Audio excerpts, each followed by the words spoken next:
बिस्मिल्लाहिर्रहमानिर्रहीम। अस्सलाम वालेकुम। आप उसामा गाजी यूट्यूब चैनल देख रहे हैं। पीडीएम कोई ख़ास ख़तरा नहीं इमरान खान के लिए, लेकिन एक बहुत बड़ा मसला इमरान खान साहब के लिए खड़ा हो गया है और बकौल जरदारी साहब उनको मुक़्तदर हल्कों की हिमायत हासिल हो गई है। अब हुआ यह है कि पीडीएम ने जो हालिया इजलास किया और उसमें उन्होंने वाज़ेह तौर पर कहा कि अब सब मिलकर इलेक्शन लड़ेंगे, यानी कोई किसी के खिलाफ नहीं होगा। यह पहली दफ़ा हो रहा है कि पीडीएम यानी पाकिस्तान पीपल्स पार्टी, मुस्लिम लीग नून पहली दफा मुश्तरका मिलकर इलेक्शन लड़ रहे हैं। सेनेट का इलेक्शन ये सब मिलकर लड़ेंगे, मुश्तरका उम्मीदवार होंगे। कोई पीपल्स पार्टी का, नून लीग का, फजलुर रहमान का, एएनपी का, दीगर जितनी जमातें उनका कोई अलग से उम्मीदवार नहीं होगा। ये इकट्ठे होकर इलेक्शन लड़ने जा रहे हैं।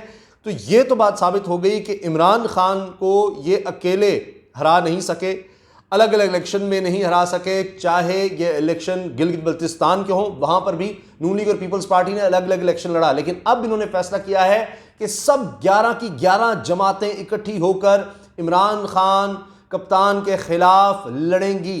लेकिन मैं आपको बता रहा हूँ, ये असल मसला नहीं है इमरान खान साहब के लिए। ना ही ये मसला है कि जनाब अब इन्होंने ये ऐलान कर दिया है कि 26 मार्च को ये अब लॉन्ग मार्च करने जा रहे हैं। ये भी मसला नहीं इमरान खान के लिए कि जी अब एक लॉन्ग मार्च होने जा रहा है, इसका पीडीएम ने फैसला कर लिया। इमरान खान पहले भी इससे नहीं घबराया, उन्होंने कहा जी वेलकम करेंगे। और आपने देख लिया पहले जो कुछ कहते रहे इस्तीफे देंगे, वो इस्तीफे नहीं आए। अब इस्तीफों का भी मामला सेनेट इलेक्शन के बाद तक इन्होंने कह दिया कि जी बाद में देखेंगे, सेनेट इलेक्शन के बाद इस चीज़ को देखेंगे कि क्या करना है। ये मसला नहीं है, वो तो यानी खुद से नज़र आ रहा है कि जिस तरह वाज़े हो गया कि पाकिस्तान पीपल्स पार्टी तहरीक अदम इत्मीनाद पर कायल नहीं कर सकी पीडीएम को कि जनाब तहरीक अदम इत्मीनाद हम इमरान खान के खिलाफ लाएंगे, हम कामयाब नहीं हो सकेंगे।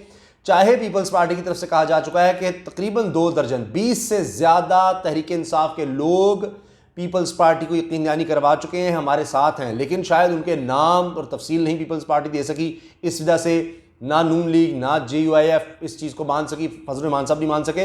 फजलुर रहमान साहब जो कहते रहे कि ये सारी पार्लियामेंट नाजायज़ है, गलत है और ये रिग्ड इलेक्शन थे, और वो तो पहले दिन से कह रहे थे किसी सूरत हम इलेक्शन नहीं होने देने सेनेट के, और हम ये इलेक्टोरल कॉलेज ही तोड़ देंगे, यानी इस्तीफे दे देंगे, सिंध असम्बली ख़त्म हो जाएगी, पीपल्स पार्टी इस्तीफे देगी। तो अब खुद उनकी मजलिस आमना ने कह दिया है कि जनाब फजलुर रहमान साहब की पार्टी ने अलग से फैसला कर लिया पीडीएम से पहले कि सेनेट में भरपूर शिरकत करनी है, लेकिन अब तो उन्होंने मिलकर शिरकत करनी है, सारी पार्टी इकट्ठी होंगी। अब साथ ये खबर भी देखिए कि किस तरह से हंगामा राई हुई असम्बली के अंदर। जो आईनी तरमीम इमरान खान साहब लाना चाह रहे थे कि सेनेट के इलेक्शन जो हैं वो खुफिया ना हो, यानी जो जिसको वोट डाल रहा है पता चले, ताकि किसने पार्टी के खिलाफ वोट डाला है, किसने किसको वोट डाला है। असल कहानी है कि पैसे तो नहीं चले, यानी इमरान खान साहब के अपने लोग, तहरीक इंसाफ के लोग, जो माजी में हो चुका है, जिनके खिलाफ फिर पाकिस्तान की तारीख में वाहिद इमरान खान ने जिन्होंने उनके खिलाफ एक्शन भी लिया, गलबन 20 MPs थे जिन्होंने यानी पैसे लेकर, और फिर वो चेक वगैरह बहुत कुछ सामने आया, उनके खिलाफ एक्शन लिया इमरान खान ने कि पैसे लेकर उन्होंने सेनेट के लिए वोट दिए थे और करोड़ों रुपया लिया था। अब इमरान खान साहब के लिए खतरा, जो असल खतरा है वो ये है कि फिर पैसा चलने लगा है। जरदारी साहब ने क्या गेम की है और उसी वजह से सबको मना लिया है कि मिलकर इलेक्शन लड़ते हैं, सब इकट्ठे हो जाते हैं, और सारे इकट्ठे हो गए हैं। इमरान खान कहते रहे कि सब चोर इकट्ठे हो जाएंगे, सब चोर इकट्ठे हो जाएंगे, तो वो चोर इकट्ठे उनकी नज़र में सब इकट्ठे हो गए हैं अब। मगर अब मसला ये है कि किस तरह से इमरान खान साहब अपने लोगों को रोक पाएंगे, क्योंकि अब चलने लगा है पैसा। और जरदारी साहब यूसुफ रज़ा गिलानी को भी सामने ला रहे हैं, और चेयरमैन सेनेट के लिए उनको कहा जा रहा है कि वो आएंगे आगे, यूसुफ रज़ा गिलानी साहब, और साबिक़ वज़ीर आज़म हैं। अब हुआ यह है कि ख्वाजा आसिफ साहब से भी कुछ अहम शख्सियात ने मुलाकात की है। इसके अलावा शहबाज शरीफ साहब शदीद बीमार हो गए और वो हॉस्पिटल गए, फिर बाद में जेल आ गई, और ये सबको पता है, सीनियर साफ़ियों को पता है कि जनाब ये जो हॉस्पिटल जाया जाता है ये भी अहम मुलाकातों के लिए जाया जाता है। वहाँ से अहम मुलाकातें हो गई। अब मैं आ जाता हूँ हंगामा रही पर। आप देखिए कि पहले से तैयारी थी, और पीपल्स पार्टी की तरफ से शाजिया मरी साहिबा लेकर आई प्लेकार्ड, ये फवाद चौधरी साहब ने वहाँ पर खड़े होकर कहा, और वो चोर चोर के थे और वो नून लीग को पकड़ा दिए गए। नून लीग के लोग वहाँ पर शोर शराबा किया, लड़ाई भी हो गई, गुत्थम गुत्था हो गए। पीपल्स पार्टी के और तहरीक इंसाफ के लोग आपस में, हंगामा रही बहुत ज़्यादा हो गई, सिक्योरिटी बुलानी पड़ गई। तो वो जो आईनी तरमीम इमरान खान साहब लाना चाह रहे थे वो तो नज़र नहीं आते हुए, और शायद सुप्रीम कोर्ट से भी यही आएगा फैसला कि जी आप आईनी तरमीम लाएँ, चूँकि आइन में दर्ज है कि खुफिया रायशुमारी होगी सेनेट के लिए।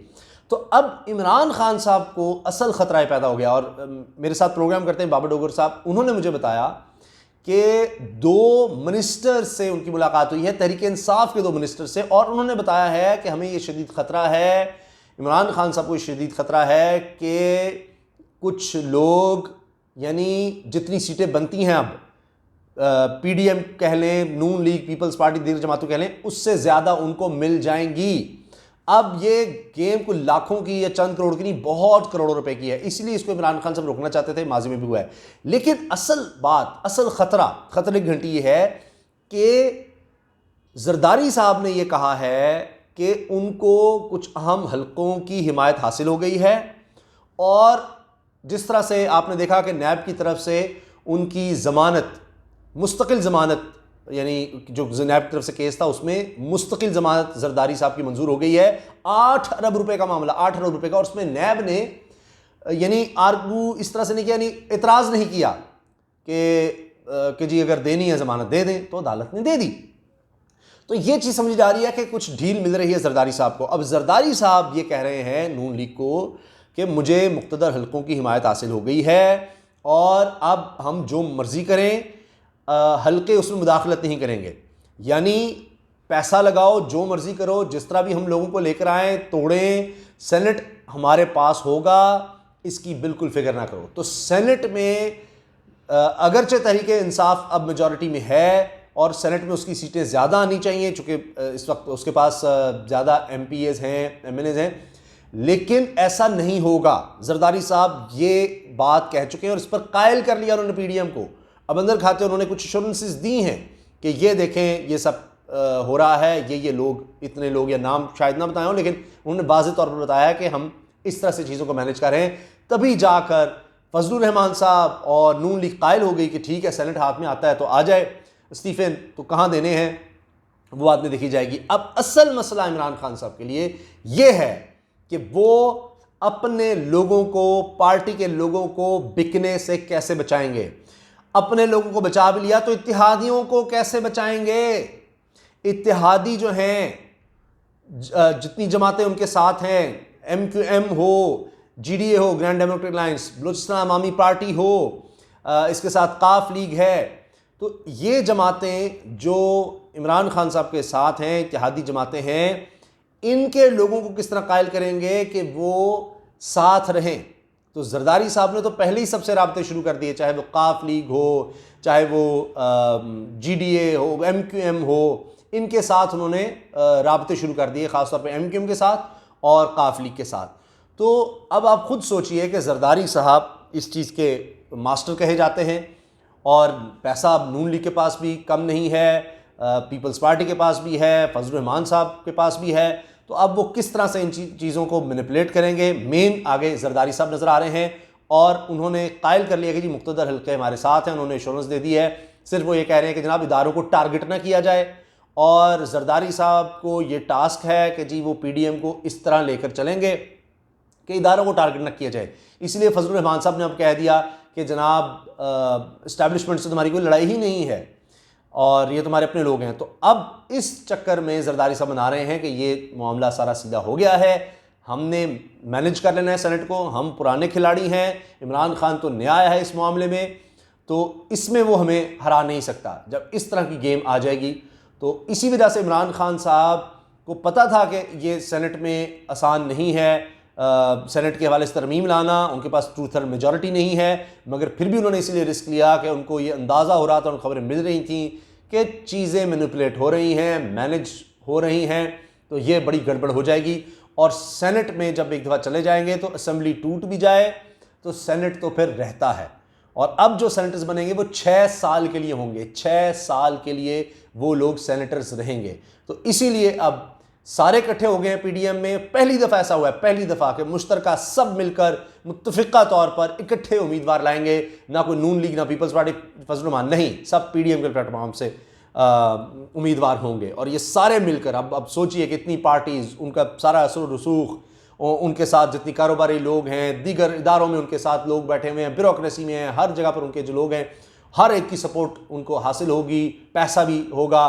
तो अब इमरान खान के लिए असल मुश्किल ये है, ना लॉन्ग मार्च, ना PDM, या दीगर जितनी भी आप चीज़ें देख रहे हैं, ना ये केस जो चल रहा है इलेक्शन कमीशन में फॉरेन फंडिंग का, ये कोई मसला नहीं। इमरान खान साहब किसी को कोई टेंशन नहीं है। टेंशन थी और टेंशन है तो वो ये सेनेट के इलेक्शन के मामले की है। और आपने देख लिया कि इसी वजह से अब असेंबली में पहले ही तैयारी थी हंगामाराई करने की और वो हो गई। और जरदारी साहब ने अंदर खाते सबको कायल भी कर लिया कि इकट्ठे हो जाओ और एश्योरेंसेस हैं, हम इमरान खान की जितनी सीटें बनती हैं उतनी नहीं लेने देंगे, हम फिर भी सेनेट में ज़ोरदार तरीके से आएंगे। हत्ता कि वो तो यूसुफ ज़रदारी को चेयरमैन सेनेट बनवाने के चक्कर में हैं और उनका नाम भी वो आगे दे रहे हैं। तो ये असल सूरत हाल है इस वक्त, जो बड़ी मैं अंदर की आपको पक्की खबर दे रहा हूँ कि इस तरह से चीज़ें मैनेज हो रही हैं और इस तरह से चीज़ों को किया जा रहा है। अब देखते हैं कि इमरान खान साहब फ़िलहाल तो नज़र नहीं आ रहा कि वो ये जो मामला है इससे किसी तरह से निमट सकें सही तरीके से। तो अभी तक इसीलिए उन्होंने भी पुराने खिलाड़ियों को उतारा है, यानी परवेज़ इलाही को टास्क दिया है कि वो कम से कम पंजाब की हद तक चीज़ों को देखें। तो ये सब अब इतना आसान नहीं होना और इसीलिए तहरीक इंसाफ के हम लोग घबराए हुए हैं, खौफजदा हैं कि ये किस तरह से होगा सेनेट का इलेक्शन। ये चीज़ें कहीं हाथ से बिल्कुल ही ना निकल जाएं और अभी तक उनके काबू में नज़र नहीं आ रही। इजाज़त दीजिए, अल्लाह हाफ़िज़। पाकिस्तान जिंदाबाद।